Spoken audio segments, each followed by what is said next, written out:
आज हम डिस्कस करेंगे calculation of number of atoms per unit cell. हमने 3 तरह की यूनिट शेल की थी last time, simple unit cell, body centred unit cell and face centred unit cell. यहाँ पर आपको एक डायग्राम दिखाई दे रहा है। इस डायग्राम में टोटल 8 यूनिट शेल्स हैं, ठीक है।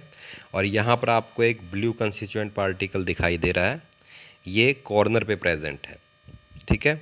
और यदि आप इसको माइन्यूटली देखें तो आप ये देखोगे कि ये जो ब्लू कंस्टिट्यूएंट पार्टिकल है ये 8 यूनिट शेल के द्वारा क्या किया गया है, शेयर किया गया है।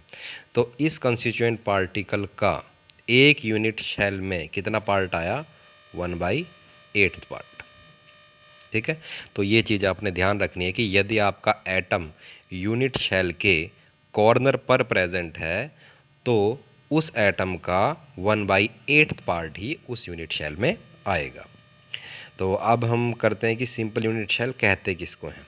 तो हमने लास्ट टाइम डिस्कस किया था, सिंपल यूनिट शेल वो यूनिट शेल होती है जिसमें जो कंस्टिट्यूएंट पार्टिकल्स हैं वो कहाँ प्रेजेंट होते हैं, कॉर्नर्स पे। ये कॉर्नर्स हैं और टोटल कितने कॉर्नर्स होते हैं आपके, 8। और अभी हमने डिस्कस किया था कि एक जो एटम है उसका कितना पार्ट, 1/8 पार्ट ही पर यूनिट शेल में आता है। तो टोटल कॉर्नर कितने हो गए आपके, 8। यदि आप इसको सॉल्व करोगे तो ये कितना आएगा आपका, 1। तो सिंपल यूनिट शेल में जो एटम होता है, जो उसका कंट्रीब्यूशन होता है, जो कहाँ प्रेजेंट होते हैं, कॉर्नर पे प्रेजेंट होते हैं, उसका कंट्रीब्यूशन कितना होता है, 1। तो ये क्वेश्चन आपका 1 नंबर का आ सकता है।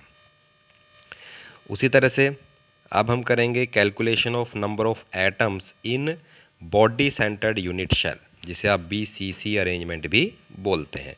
तो यहाँ पर इस बॉडी सेंटर्ड अरेंजमेंट में देखिए जो 8 एटम्स हैं, ठीक है, वो तो प्रेजेंट हैं कॉर्नर पे, ठीक है। और अभी आपको बताया था कि जो कॉर्नर पे एटम प्रेजेंट है उनका कंट्रीब्यूशन कितना होता है, 1/8।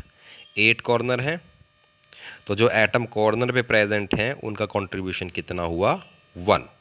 और एक एटम जो कि यूनिट शेल के बिल्कुल सेंटर में प्रेजेंट है, उस एटम को कोई भी दूसरी यूनिट शेल शेयर नहीं करेगी। तो जो एटम या आयन कहाँ प्रेजेंट है, यूनिट शेल के सेंटर में प्रेजेंट है, उसका कंट्रीब्यूशन कितना रहेगा, 1, ठीक है। तो 1 कंट्रीब्यूशन कब था, जब एटम्स कहाँ थे, कॉर्नर पे। और 1 ही कब है, जब कहाँ प्रेजेंट है, बॉडी के सेंटर में। तो टोटल कंट्रीब्यूशन कितना हो गया, 1 + 1 = 2। तो जो बॉडी सेंटर्ड अरेंजमेंट है उसमें क्या होगा, आपका जो टोटल कंट्रीब्यूशन होगा एटम का पर यूनिट शेल वो कितना होगा, 2। उसी तरह से जो आपका तीसरा यूनिट शेल है FCC अरेंजमेंट, या जिसे आप फेस सेंटर्ड अरेंजमेंट भी बोलते हैं, उसमें कितना कंट्रीब्यूशन होगा देखिए। तो सबसे पहले तो आपको ये बात पता होनी चाहिए कि जो एटम यूनिट शेल के फेस पे प्रेजेंट होता है उसका जो कंट्रीब्यूशन होता है पर यूनिट शेल वो कितना होता है, 1/2। क्योंकि जो एटम फेस पे प्रेजेंट होता है उसे 2 यूनिट शेल क्या करती है, शेयर करती है। तो अब देखिए ये मैं आपका FCC अरेंजमेंट बनाता हूँ। FCC अरेंजमेंट में क्या होता है कि जो एटम्स हैं कॉर्नर्स पे प्रेजेंट होते हैं, ठीक है, 8 आपके कॉर्नर्स हैं और साथ में कहाँ प्रेजेंट होते हैं, फेस के सेंटर पे। टोटल 6 फेस होते हैं, 1 2 3 4 5 और 6। तो 6 फेस होंगे इसमें और 8 क्या होंगे, आपके कॉर्नर्स होंगे। तो जो कॉर्नर्स हैं उनका कंट्रीब्यूशन देखिए कितना होगा, जो कॉर्नर पे एटम प्रेजेंट है 8 कॉर्नर्स हो गए, और कॉर्नर पे जो एटम है उनका कंट्रीब्यूशन कितना है, 1/8। इसको आप कैंसिल करें, कितना कंट्रीब्यूशन आ गया, 1। ये 1 कंट्रीब्यूशन तो किसका है, जब एटम्स कहाँ प्रेजेंट हैं, आपके कॉर्नर्स पे। अब आती है आपकी फेस की बात, ठीक है। फेस कितने टोटल, 6। और जो कंट्रीब्यूशन है पर यूनिट शेल एक एटम का जो फेस पे प्रेजेंट है कितना है, 1/2। तो इसको सॉल्व करोगे आप तो ये कितना आएगा आपका, 3। ठीक है।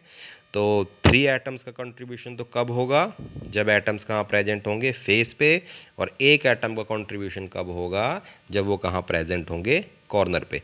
तो जो टोटल एटम्स हुए एफसीसी में कितने हुए, 3 + 1, कितने हो गए टोटल, 4।